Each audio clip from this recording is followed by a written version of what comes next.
ನಮಸ್ಕಾರ ಗೆಳೆಯರೇ, ದೇಶ ಪ್ರೇಮಿಗಳೇ, ನಮ್ಮ ಕನ್ನಡ ಡಿಫೆನ್ಸ್ ನ್ಯೂಸ್ ಯೂಟ್ಯೂಬ್ ಚಾನಲ್ಗೆ ಸ್ವಾಗತ ನಿಮಗೆ.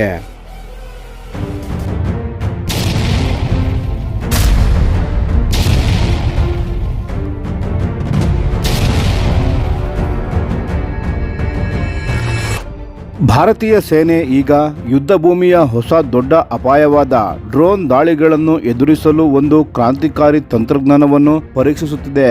ಇದೀಗ ಭಾರತೀಯ ಸೇನೆ ತನ್ನ T-90 ಮತ್ತು ಅರ್ಜುನ್ ಮೇನ್ ಬ್ಯಾಟಲ್ ಟ್ಯಾಂಕ್ಗಳ ಮೇಲೆ 10 ಕಿಲೋವ್ಯಾಟ್ ಸಾಮರ್ಥ್ಯದ ಲೇಸರ್ ವೆಪನ್ ಸಿಸ್ಟಮ್ಗಳನ್ನು ಅಳವಡಿಸುವ ಸಾಧ್ಯತೆಯನ್ನು ಪರಿಶೀಲಿಸುತ್ತಿದೆ. ಈ ಹೊಸ ವ್ಯವಸ್ಥೆಯ ಮುಖ್ಯ ಉದ್ದೇಶ ಏನು ಅಂದರೆ FPV ಡ್ರೋನ್ಗಳು, ಕಾಮಿಕಾಜೆ UAVಗಳು ಮತ್ತು ಒಟ್ಟಿಗೆ ದಾಳಿ ಮಾಡುವ ಡ್ರೋನ್ ಸ್ವಾರ್ಮ್ಗಳಿಂದ ಟ್ಯಾಂಕ್ ಪಡೆಗಳನ್ನು ರಕ್ಷಿಸುವುದು. ಈ ನಿರ್ಧಾರಕ್ಕೆ ದೊಡ್ಡ ಕಾರಣವಾಗಿರುವುದು ರಷ್ಯಾ ಯುಕ್ರೇನ್ ಯುದ್ಧದಲ್ಲಿ ಕಂಡುಬಂದ ಹೊಸ ಯುದ್ಧ ತಂತ್ರಗಳು. ಅಲ್ಲಿ ಕಡಿಮೆ ಬೆಲೆಯ ಸಣ್ಣ ಡ್ರೋನ್ಗಳೇ ಭಾರೀ ಕವಚವನ್ನು ಹೊಂದಿರುವ ಟ್ಯಾಂಕ್ಗಳನ್ನು ನಾಶ ಮಾಡುತ್ತಿರುವುದು ಜಗತ್ತಿನ ಸೈನ್ಯಗಳಿಗೆ ದೊಡ್ಡ ಎಚ್ಚರಿಕೆಯಾಗಿದೆ.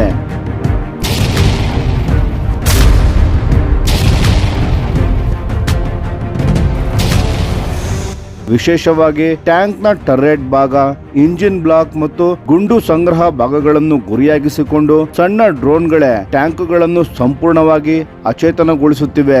ಇದನ್ನೇ ಗಮನದಲ್ಲಿಟ್ಟುಕೊಂಡು ಭಾರತೀಯ ಸೇನೆ ಈಗ ಶೀಲ್ಡ್ ಟ್ಯಾಂಕ್ ಎಂಬ ಹೊಸ ಕಾನ್ಸೆಪ್ಟ್ ಮೇಲೆ ಕೆಲಸ ಮಾಡುತ್ತಿದೆ. ಅಂದರೆ ಪ್ರತಿ ಟ್ಯಾಂಕ್ಗೂ ಪ್ರತ್ಯೇಕ ಏರ್ ಡಿಫೆನ್ಸ್ ನೀಡುವುದಕ್ಕಿಂತ ಕೆಲವು ವಿಶೇಷ ಟ್ಯಾಂಕ್ಗಳಿಗೆ ಲೇಸರ್ ವೆಪನ್ ಮತ್ತು ಆಟೋಮೇಟೆಡ್ ಕ್ಲೋಸ್ ಇನ್ ವೆಪನ್ ಸಿಸ್ಟಮ್ ಅನ್ನು ಅಳವಡಿಸಲಾಗುತ್ತದೆ. ಈ ವಿಶೇಷ ಟ್ಯಾಂಕ್ಗಳು ಯುದ್ಧದ ಸಮಯದಲ್ಲಿ ಇತರೆ ಟ್ಯಾಂಕ್ಗಳಿಗೆ ಮೊಬೈಲ್ ರಕ್ಷಣಾ ಕವಚವಾಗಿ ಕೆಲಸ ಮಾಡುತ್ತವೆ. ಹೆಚ್ಚು ಸರಳವಾಗಿ ಹೇಳಬೇಕೆಂದರೆ ಹೇಗೆ ಯುದ್ಧ ವಿಮಾನಗಳನ್ನು ರಕ್ಷಿಸಲು ಎಲೆಕ್ಟ್ರಾನಿಕ್ ವಾರ್ಫೇರ್ ಏರ್ಕ್ರಾಫ್ಟ್ ಗಳು ಜೊತೆಯಾಗಿ ಹಾರುತ್ತವೋ ಅದೇ ರೀತಿ ಈ ಶೀಲ್ಡ್ ಟ್ಯಾಂಕ್ಗಳು ಸಂಪೂರ್ಣ ಟ್ಯಾಂಕ್ ಕಾಲಂಗೆ ಡ್ರೋನ್ ವಿರೋಧಿ ಭದ್ರತಾ ಕವಚವನ್ನು ನೀಡುತ್ತವೆ. ಒಂದೇ ಸಮಯದಲ್ಲಿ ಸುಮಾರು 20ರಿಂದ 40 ಟ್ಯಾಂಕ್ಗಳ ಸಮೂಹಕ್ಕೆ ರಕ್ಷಣಾ ಛತ್ರಿಯಂತೆ ಕಾರ್ಯನಿರ್ವಹಿಸುವ ಸಾಮರ್ಥ್ಯ ಈ ವ್ಯವಸ್ಥೆಗೆ ಇರಬಹುದು ಎಂದು ಅಂದಾಜಿಸಲಾಗಿದೆ. ಮೊದಲಿಗೆ ಹಲವಾರು ದೇಶಗಳು ಡ್ರೋನ್ ದಾಳಿಯಿಂದ ರಕ್ಷಿಸಿಕೊಳ್ಳಲು ಟ್ಯಾಂಕ್ಗಳ ಮೇಲ್ಭಾಗದಲ್ಲಿ ಲೋಹದ ಪೋಪ್ ಕೇಜ್ಗಳನ್ನು ಅಳವಡಿಸಿದ್ದವು. ಆದರೆ ಇವು ಅತ್ಯಾಧುನಿಕ ಸ್ವಾರ್ಮ್ ಡ್ರೋನ್ ದಾಳಿಗಳ ಎದುರು ಪರಿಣಾಮಕಾರಿಯಾಗಲಿಲ್ಲ. ಅದರ ಪರಿಣಾಮವಾಗಿ ಈಗ ವಿಶ್ವದ ಸೇನೆಗಳು ಪ್ಯಾಸಿವ್ ರಕ್ಷಣೆಯಿಂದ ಆಕ್ಟಿವ್ ಪ್ರೊಟೆಕ್ಷನ್ ಸಿಸ್ಟಮ್ ಕಡೆಗೆ ತಿರುಗುತ್ತಿದೆ. ಭಾರತ ಪರೀಕ್ಷಿಸುತ್ತಿರುವುದು 10 ಕಿಲೋವ್ಯಾಟ್ ಲೇಸರ್ ಶೀಲ್ಡ್. ಕೆಲಸ ಏನು ಎಂದರೆ ಡ್ರೋನ್ ಕ್ಯಾಮೆರಾ ಮತ್ತು ಸೆನ್ಸಾರ್ಗಳನ್ನು ಅಂದಗೊಳಿಸುವುದು, ಅದರ ಫ್ಲೈಟ್ ಕಂಟ್ರೋಲ್ ಸಿಸ್ಟಮ್ ಅನ್ನು ಅಸ್ತವ್ಯಸ್ತಗೊಳಿಸುವುದು ಅಥವಾ ನೇರವಾಗಿ ಅದರ ಪ್ರೊಪೆಲ್ಲರ್ ಮತ್ತು ಗೈಡೆನ್ಸ್ ವ್ಯವಸ್ಥೆಯನ್ನು ಕರಗಿಸಿ ಗಾಳಿಯಲ್ಲೇ ನಾಶ ಮಾಡುವುದು.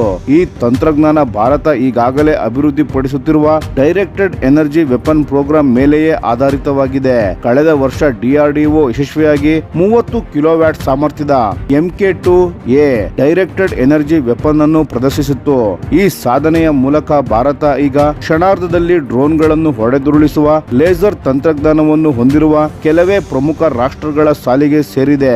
ಲೇಸರ್ ವೆಪನ್ಗಳ ದೊಡ್ಡ ಲಾಭ ಏನು ಗೊತ್ತಾ ಸ್ನೇಹಿತರೆ? ಸಾಮಾನ್ಯ ಮಿಸೈಲ್ಗಳಂತೆ ಪ್ರತಿ ಶಾಟ್ಗೆ ಲಕ್ಷಾಂತರ ರೂಪಾಯಿಗಳು ವೆಚ್ಚ ಆಗುವುದಿಲ್ಲ.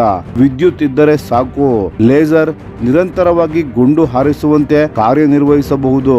ಅದರಲ್ಲೂ ಡ್ರೋನ್ ಸ್ವಾರ್ಮ್ ದಾಳಿಗಳ ವಿರುದ್ಧ ಇದು ಅತ್ಯಂತ ಕಡಿಮೆ ವೆಚ್ಚದ ಮತ್ತು ವೇಗವಾದ ರಕ್ಷಣಾ ಆಯುಧವಾಗಬಹುದು. ಆದರೆ ಈ ತಂತ್ರಜ್ಞಾನವನ್ನು ಟ್ಯಾಂಕ್ ಮೇಲೆ ಅಳವಡಿಸುವುದು ಅಷ್ಟು ಸುಲಭವಿಲ್ಲ. ಯಾಕೆಂದರೆ ಯುದ್ಧ ಭೂಮಿಯಲ್ಲಿ ಟ್ಯಾಂಕ್ಗಳು ಭಾರೀ ಕಂಪನ, ಧೂಳು, ಕಲ್ಲು, ಮಣ್ಣು ಮತ್ತು ಕಠಿಣ ಭೂ ಪ್ರದೇಶಗಳಲ್ಲಿ ಸಂಚರಿಸಬೇಕಾಗುತ್ತದೆ. ಆ ಪರಿಸ್ಥಿತಿಯಲ್ಲೂ ಲೇಸರ್ ವ್ಯವಸ್ಥೆ ಅತ್ಯಂತ ನಿಖರವಾಗಿ ಗುರಿಯನ್ನು ಹಿಡಿಯಬೇಕು.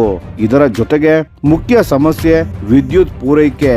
ಸಾಮಾನ್ಯ ಟ್ಯಾಂಕ್ಗಳನ್ನು ಹೈ ಎನರ್ಜಿ ಲೇಸರ್ಗಳಿಗೆ ಬೇಕಾದ ಮಟ್ಟದ ವಿದ್ಯುತ್ ಅನ್ನು ಒದಗಿಸಲು ವಿನ್ಯಾಸಗೊಳಿಸಲಾಗಿಲ್ಲ.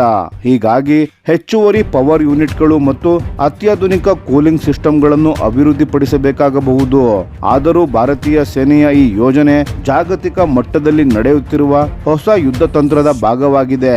ಅಮೆರಿಕ, ರಷ್ಯಾ, ಚೀನಾ ಸೇರಿದಂತೆ ಹಲವು ದೇಶಗಳು ಈಗ ಭವಿಷ್ಯದ ಯುದ್ಧ ಭೂಮಿಯಲ್ಲಿ ತಮ್ಮ ಹೆವಿ ಆರ್ಮರ್ಗಳನ್ನು ಉಳಿಸಿಕೊಳ್ಳಲು ಲೇಯರ್ಡ್ ಡೈರೆಕ್ಟೆಡ್ ಎನರ್ಜಿ ಡಿಫೆನ್ಸ್ ಸಿಸ್ಟಮ್ಗಳನ್ನು ಅಭಿವೃದ್ಧಿಪಡಿಸುತ್ತಿವೆ. ಇದೀಗ ಭಾರತವು ಆ ದಿಕ್ಕಿನಲ್ಲಿ ವೇಗವಾಗಿ ಮುನ್ನಡೆಯುತ್ತಿದೆ. ಭವಿಷ್ಯದ ಯುದ್ಧದಲ್ಲಿ ಕೇವಲ ಟ್ಯಾಂಕ್ನ ದಪ್ಪ ಕವಚ ಸಾಕಾಗುವುದಿಲ್ಲ. ಆಕಾಶದಿಂದ ಬರುವ ಸಣ್ಣ ಡ್ರೋನ್ ಅಪಾಯಗಳನ್ನು ಕ್ಷಣಾರ್ಧದಲ್ಲಿ ನಾಶ ಮಾಡುವ ಸ್ಮಾರ್ಟ್ ರಕ್ಷಣಾ ತಂತ್ರಜ್ಞಾನವೇ ನಿಜವಾದ ಗೇಮ್ ಚೇಂಜರ್ ಆಗಲಿದೆ.